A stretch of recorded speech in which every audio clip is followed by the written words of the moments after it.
Good afternoon. Good afternoon. Welcome to another time here, another time at the book club.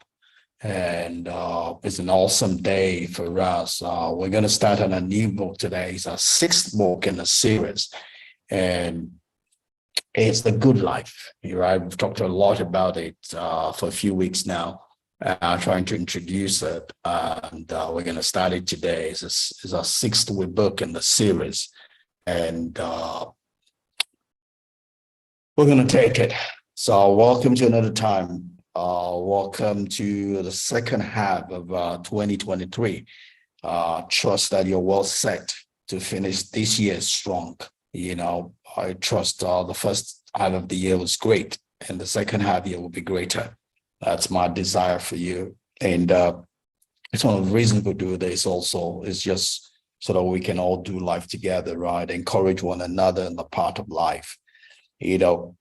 Yes, on our home, we can do a lot, but together we can do a whole lot much more, right? That's why I didn't just come here to talk from what I already know. I'm also using this time, this opportunity to grow my own self also. Like I say, it's a selfish opportunity for me to read books, because I run such a tight schedule. It's not that easy for me to read. But with a book club, I'm forced to read. Right, as I come to do this time, it's also an opportunity for me to read and research on the topic that has been said. So before I get to come talk here, I learn. Even while I'm talking, I'm learning, because I am the first person that hears every single thing that I say. Right. So even if nobody comes along, this is still it's gonna go on, right? Because the first audience, the first participant is myself. And for as long as I am getting blessed, this is going to go on. All right. Every other person is a add-on. Right. So this is a selfish adventure to bless myself. Right. So if any other one gets blessed along with me, great. If nobody, great. So thanks for coming. It's a privilege. It's an honor to do this. Well, thank God for the journey we've come, right? I've been doing this since, believe that's February. We've been doing this since February, yes. February 2021, so we're in our third year right now doing this. We'll pass the 2-year mark, so we're learning, we're growing, we're getting better at this, you see. I come and do this as if I've always done this all my life. I've always been this way all my life. I wasn't born this way. I didn't grow up this way. But the more I do this, the more I get to know how to do it. The more I get to be flexible around that. Just like this morning, I was exercising, right? And I did my I exercise 3 days a week, right, in the morning. So I pretty much do Sunday, Tuesday, and Thursday, and I have different exercise regimen for them. But somehow I caught myself doing my Thursday exercise today, well, which was okay. I don't normally do that, but I was already into it, so I pretty much just continued and finished it. But it's a taekwondo routine that I do on Thursdays that I did today. And I saw myself, being able to do the kicks better. I do side kicks, right, on both legs. And I could do it a whole lot more better than I used to when I started. I could go 20 kicks without bringing the leg down. I wasn't born that way. Right? I've gained fluency by doing it over and over and over and over and over and over and over again. Someone sees me doing it today, they'll probably say, wow. No, it ain't all from heaven. It came from practice. It came from an application of myself. That's just the same way about every other thing in life, right? You're going to gain mastery by repetition. Right, it's not anointing. Don't let anybody deceive you. Don't go waste your money giving an offering for it. You got to do it. You got to apply yourself, right? As Aristotle says, excellence comes from doing. You got to repeat it. You get better at doing it, So All right, enough of my my pitch talk. Let's go into what we have today, which is going to be an introduction into our sixth book, The Good Life. The Good Life, right? And we're starting off today with that. Pretty much like we've introduced over the weeks. It's written by two guys, right? Robert Waldinger and Matthews schools, right? And they pretty much work at the Adult Development Center at Harvard, and it's been a study that's been going on, and they're about the fourth generation coming to that study. It's it's on a 5-year plus study that's been going on, looking at definite people and seeing how their life responds to the parameters set, all in a bit to learn what it takes to have a meaningful life, And so we're going to eavesdrop into all the things they've learned and see how we can apply it into our own individual lives, that our lives can be better. This is not theory, this is practical that has been studied in this lives. And hopefully then we can apply it into the specific nature of our life and we can gain the benefit for it, right? That's what we're set to do here, So when I break it down like I do, it will come with a title, happiness. That would be the topic we would hit it with as we break it further down in the sharings, but let's go on here. And so, the book starts with this 3 questions. What makes for a good life? And really that's the title of chapter 1. So we'll talk more about it next week. So the big question is, what makes for a good life? How do you define a good life? And in our introduction to the book, over time, we've looked at this from different angles, right? What is a good life? What is a good life? Coming from what I've learned from one of my mentors, Elle Nightingale, we talk about success, right? Success is different from everyone. Success for everyone is attaining to that goal that you have set for yourself, right? There's no that definition like that. You are successful if you are living up to your goal. Now, whether your goal is high or low, that's a different thing altogether, right? If you shoot low and get it, you're successful. But does it make you happy? Big question. Right. So a good life is a life that you are happy about. A good life for me, like I was sharing with a few folks at work last week, is being able to live a quiet, peaceable life on my own terms. Right. A good life for me is being able to live a quiet, peaceable life on my own terms. That is what a good life represents to me. That might have different definition for any other person. For some other person, a good life is being able to travel around the world. Another person, a good life is being able to hike. A good life is being able to live sports or something. Whatever that is for you, there is a quotient there that typically will come out that you are happy. You cannot be sad and say you have a good life.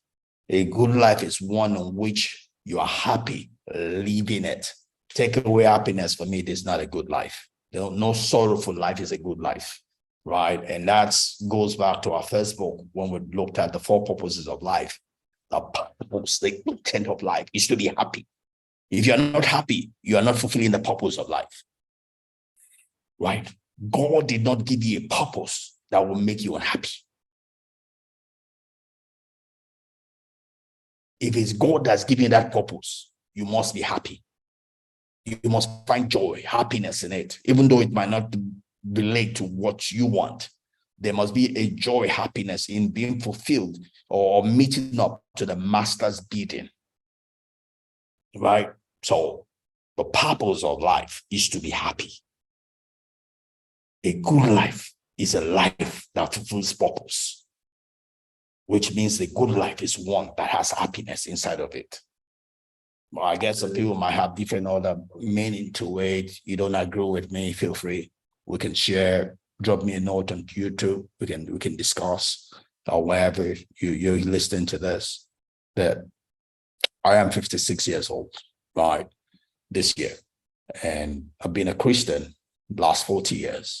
right? Been married the last 25 years. That ought to count for something.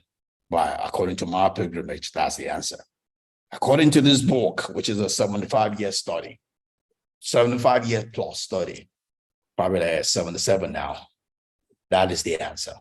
So if you think you have a better wisdom, let's share. Let's talk. Right? So the purpose of life, so the question, the other question the book poses is, what makes for a fulfilling and satisfying life, which is the same thing as good life, like we just said, a happy life, and all three questions have the same answer. And pretty much they go beyond just talking about happy, because happy is part of a question. It's saying that the answer really is relationships, right? And everything God has for us as a purpose is to the intent that will make an impact on another or other human beings. I always say this when I went to management school. If there's only one thing I learned, it is Peter Drucker saying that the essence of any organism is not within the organism, but outside of the organism. The essence of every human being is not within that human being, but outside of that human being. Everything interaction that takes place on the inside of every organism is for the intent of the way it impacts its environment. You cannot have happiness. You cannot be fulfilled. You cannot have a good life if you are not positively interacting with your environment. Positively interacting with your environment. That means you are giving the right stimulus to your environment, and you are receiving the right feedback or stimulus on the environment, right? There's got to be positive exchange, right? And that's one of the things the study found out, that the quality of relationships is what makes for a good life. The quality of relationship is what makes for a fulfilling and satisfying life. The quality of relationship is what makes for a happy life. The quality of relationship is what helps us to fulfill purpose, our reason of existence, our reason of being here. You cannot do life alone. It will only result in depression. We're not created to be loners. And that's one of the things the study learned from the book, and we'll discuss as we go through the book, right? That loneliness is living on the edge of depression. One small thing happens, it can just tilt you the wrong side. You're already, it's like we'll say pre-diabetic, you're already pre-depression. You only need one small shake and you fall in depression. You need to have a positive interaction with other people. And those other people don't have to be perfect. Relate with them the way you can relate with them. The key thing is the positivity. It doesn't have to be a perfect overlap, right? Whatever overlap is, enjoy that part overlap, right? But you have to relate with other people. You cannot do life on your own. There's something you are supposed to give to others. There are things you're supposed to receive from others to bless you. You are here to be a blessing to others, and you are also here to be blessed. It is not enough to bless others. It is important that you are blessed also, right? And that reminds me again, like what we define what a healthy relationship is, right? A classical definition of a healthy relationship is one in which, right, the people come together because of what they can give, not what they can get. A lot of people come together because of what they can give. Small time, you've known someone, you don't even know what's going on. The person's life, you're asking for money, you're asking for this or that. That's immature, right? Come into a relationship because of what you can give. You are not useless. You are not a tree. You are not animal. There's something you can give. Whatever interaction, the relationship become to come with the intent to be a blessing, not a taker. Huh?